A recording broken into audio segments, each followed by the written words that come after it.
Bienvenue à Saint-Apollinaire, à l'angle de la rue Gautier et de la rue Saint-Jean. Ici, bien sûr, tout le monde est confiné depuis un mois, mais ici, confiné rime avec solidarité. D'ailleurs, il paraît que tout a commencé ici, chez David, au 135.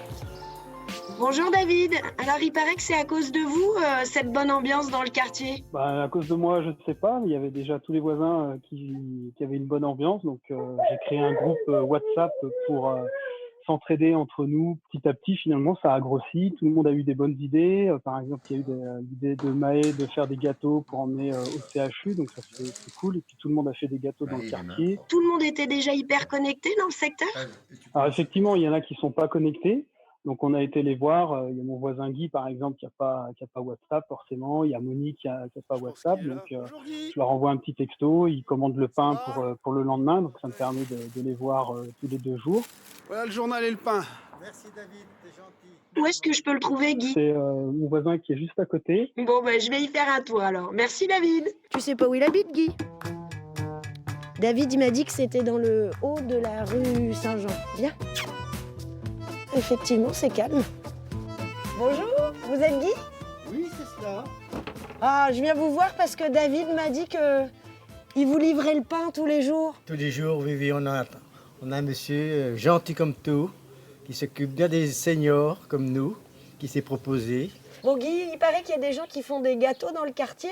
Vous savez où je peux trouver Henri et Delphine? Alors, ça doit être dans la rue Gautier. D'accord, je vais aller voir. Au revoir. Au revoir. Merci. Henri et Delphine au 220. Alors, 235. Mais je vais aller trop vite. Ah c'est là, 220. Bon, il paraît que c'est eux les pâtissiers, on va les appeler. C'est Marie-Léa qui fait les gâteaux? Non, on fait ça ensemble. Et généralement, en fait, je fais plus. Et c'est notre repas qu'on partage. C'est plus simple. J'ai très peu l'occasion de rendre service dans cette crise sanitaire. Et cette minuscule contribution me fait bien. Cette solidarité, je dirais qu'elle était préexistante. Et on sait qu'on peut compter les uns sur les autres. C'est des superbes initiatives que toutes celles-là qui permettent de se dire les uns aux autres ses besoins et de savoir qu'on va trouver une réponse de proximité, une réponse immédiate. Oula, tu nous as fait des bonnes choses? Oui. Pour mes collègues? Oui. Ah, super, qu'est-ce que tu nous as fait?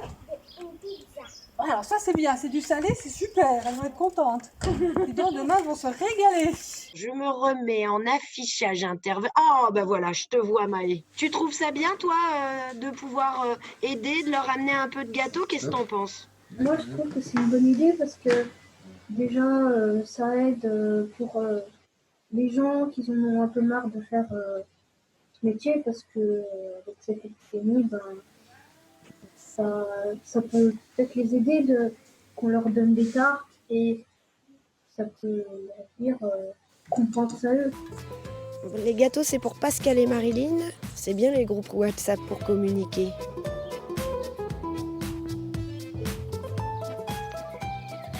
Ouais, David, c'est Amélie.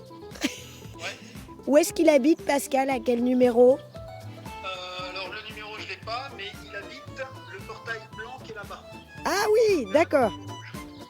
Il m'a dit voiture rouge, portail blanc. On va sonner.